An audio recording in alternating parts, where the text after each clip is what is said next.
Les enfants, c'est votre moment. Chantez avec moi, Jésus est le rocher de ma vie.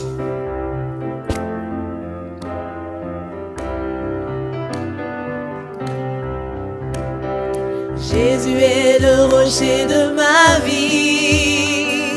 Jésus est le rocher de ma vie. Jésus est le rocher de ma vie. Jésus est le rocher de ma vie. Mais il est où? Il est en haut, en bas, devant, derrière et autour de moi. Il est en haut, en bas, devant, derrière et autour de moi. Il est en haut, en bas, devant, derrière et autour de moi. Jésus est le rocher de ma vie. Il est l'ami. Jésus est l'ami de ma vie. Jésus est l'ami de ma vie. Jésus est l'ami de ma vie. Jésus est l'ami de ma vie. Mais il est où? Il est en haut, en bas, devant, derrière et autour de moi. Mais il est où? Il est en haut, en bas, devant, derrière et autour de moi. Il est en haut, en bas, devant, derrière et autour de moi. Jésus est l'ami de ma vie. Il est la force. Jésus est la force de ma vie. Jésus est la force de ma vie. Jésus est la force de ma vie. Jésus est la force de ma vie. Mais il est où? Il est en haut, en bas, devant, derrière et autour de moi. Mais il est où? Il est en haut, en bas, devant, derrière et autour de moi. Mais il est où? Il est en haut, en bas, devant, derrière et autour de moi. La force! Jésus est la force de ma vie.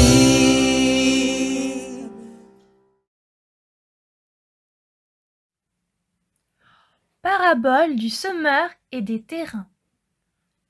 À cette époque, Jésus se trouvait en Galilée et voyageait de villes en villages afin d'annoncer au peuple la bonne nouvelle du royaume de Dieu. Un royaume dans lequel Dieu offre son pardon à chacun et où toute personne a sa place. Un royaume sans différence sociale, mais où les hommes, les femmes et les enfants ont la même importance aux yeux de Dieu, peu importe leur passé. Jésus et ses disciples étaient entourés d'une grande foule ce jour-là. Il sortit de la maison dans laquelle il se trouvait et s'assit au bord du lac. Les gens venaient en nombre afin d'écouter Jésus. La foule se rassembla autour de lui si nombreuse qu'il décida de monter dans une barque et toute la foule se tenait sur le rivage. Assis sur la barque, il énonça cette parabole. Un homme qui travaille dans les champs sortit, alla sur des terres agricoles afin de semer sa semence et de faire pousser les plantes qu'il avait choisies sur cette parcelle. Comme il semait, une partie des graines tomba le long du chemin.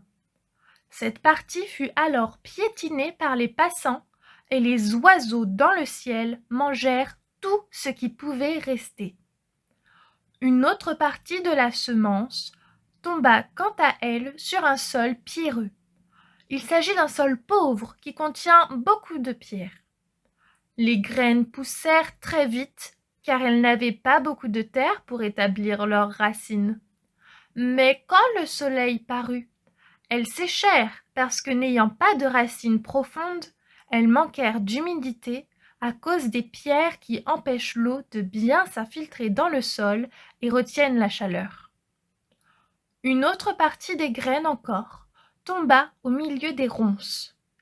Quand cette partie se mit à pousser, les ronces poussèrent elles aussi et elles étouffèrent les graines. Une autre partie, enfin, tomba dans de la bonne terre. Quand ces graines se mirent à pousser, elles produisirent beaucoup de fruits en abondance.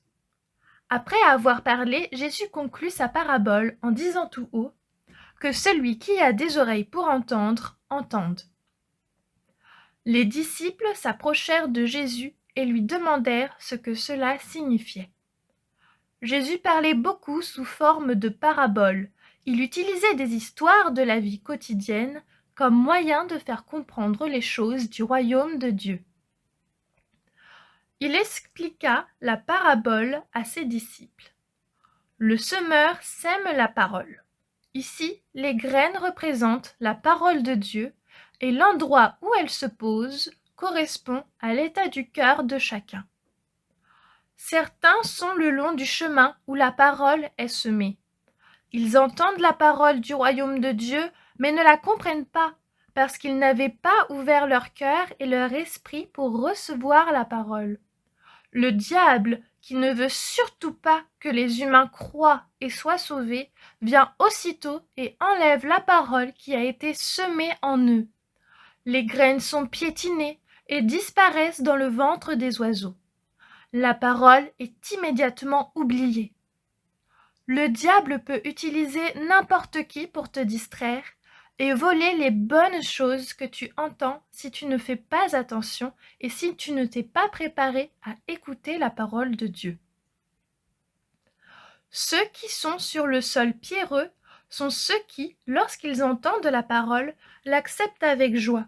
Ils la comprennent, mais pourtant ils n'ont pas de racines. Ils vont croire pour un temps lorsque tout se passe bien, mais abandonnent dès que surviennent les difficultés ou des injustices à cause de la parole. Ils se disent parfois « Pourquoi moi, alors que je crois en Dieu? Qu'est-ce que j'ai mérité pour que ça m'arrive ?» Les difficultés sont représentées ici par le soleil qui chauffe. Le soleil éclaire absolument tout le monde. De même, les moments difficiles de la vie touchent n'importe qui, aussi bien toi que ton ami ou ton voisin. Si tu n'as pas fait de racines en toi, c'est-à-dire si tu n'as pas cherché quand tout allait bien à instaurer une relation intime avec Dieu en te confiant à lui, en lisant sa parole et en cherchant à la comprendre, alors, lorsqu'il y aura des épreuves, tu lui tourneras le dos. Le troisième cas concerne les graines tombées parmi les ronces. Elles correspondent aux personnes qui ont entendu la parole, mais en cours de route la laissent étouffer par d'autres choses qui vont peu à peu prendre toute la place dans leur tête. La parole qui aura été semée ne sera plus aussi importante et elle finira par mourir, laissant toute la place aux préoccupations et aux angoisses comme « Est-ce que je vais réussir ceci ou cela à l'école? J'ai peur d'être malade ou bien qu'est-ce que les autres pensent de moi ?» Mais laissant place aussi aux richesses et aux plaisirs de la vie, comme acheter ce qu'il me plaît, jouer à des jeux avec mes amis tout le temps et regarder autant que je le souhaite ma série. Ces choses, à première vue bonnes ou mauvaises, lorsqu'on ne fait pas attention, occupent constamment nos pensées et on ne pense plus à la parole qu'on a reçue.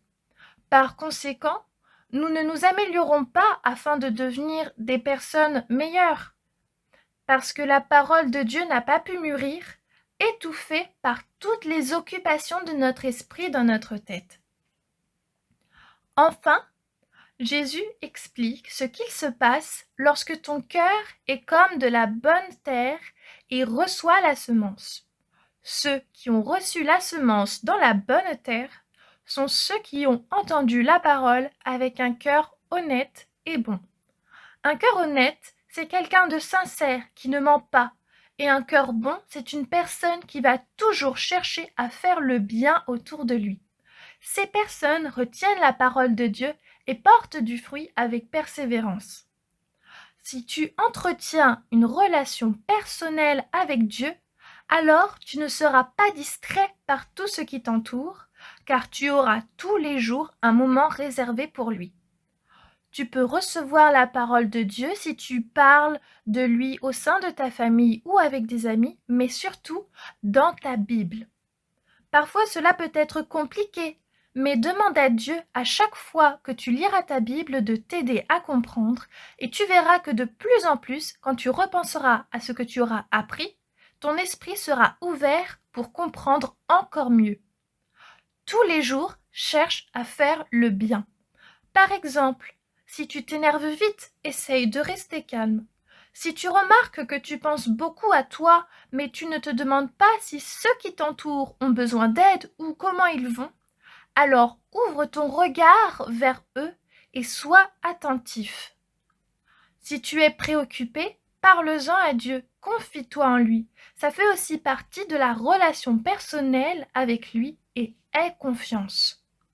En étant sincère et bon, ton cœur et ton esprit seront comme la bonne terre et la parole portera du fruit. Et que faisons-nous d'une plante qui porte des fruits, comme des céréales ou du maïs par exemple? On les utilise pour se nourrir et nourrir les autres. Cela signifie que la parole va avoir un impact sur ton comportement, ta façon d'être ou de parler, et tu auras une influence positive sur ceux qui t'entourent.